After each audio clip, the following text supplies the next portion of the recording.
সংস্কার কমিশনগুলোর প্রস্তাবের মধ্য থেকে গুরুত্বপূর্ণ সুপারিশগুলো নিয়ে একটি ছক তৈরি করেছে জাতীয় ঐকমত্য কমিশন। সেখানে প্রতিটি সুপারিশের বিষয়ে দলগুলোর কাছে সুনির্দিষ্ট মতামত চাওয়া হবে। তার ভিত্তিতেই সমঝোতার লক্ষ্যে এ মাসেই দলগুলোর সঙ্গে আলোচনায় বসবে কমিশন। বিএনপি দলীয়ভাবে আলাদা আলাদা সংস্কার প্রস্তাব তৈরির জন্য ৬টি কমিটি গঠন করেছিল। সংশ্লিষ্ট কমিটিগুলো সংস্কার কমিশনের প্রতিবেদন পর্যালোচনা করছে।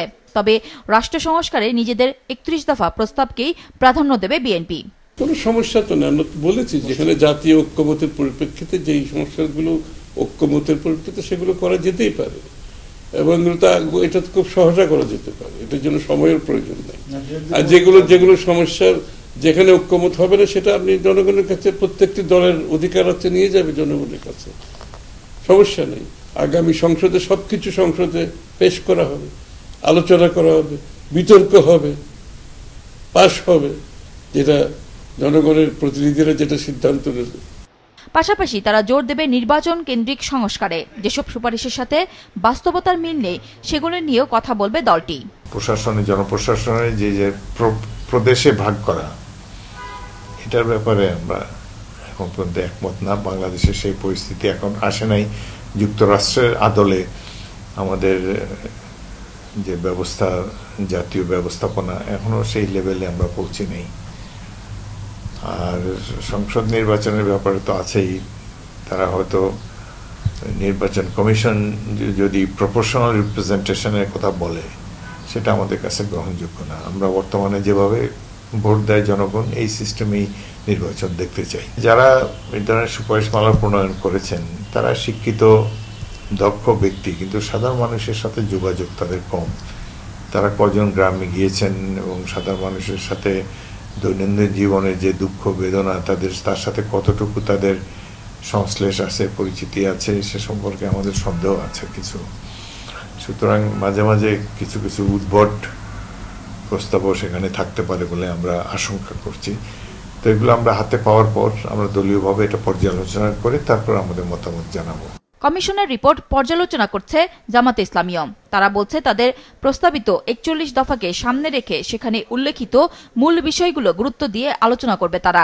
তো এটা একটা বিস্তারিত বিষয়, তো বিস্তারিত বিষয় বিধায় এগুলো আমরা পয়েন্ট টু পয়েন্ট ডিসকাস করব নিজেদের মাঝে, দেখে তারপরে কোনটার সাথে আমরা একমত হব, কোনটা আমাদের দ্বিমত আছে, অথবা আমাদের আরও বেটার কি সাজেশন দিতে পারি, এগুলো নিয়ে আমরা কাজ করছি এবং এগুলো এখনো শেষ হয়নি। আলোচনা শেষ হলে তখন আমরা আর স্পষ্ট করে এবং সুনির্দিষ্ট করে বলতে পারব।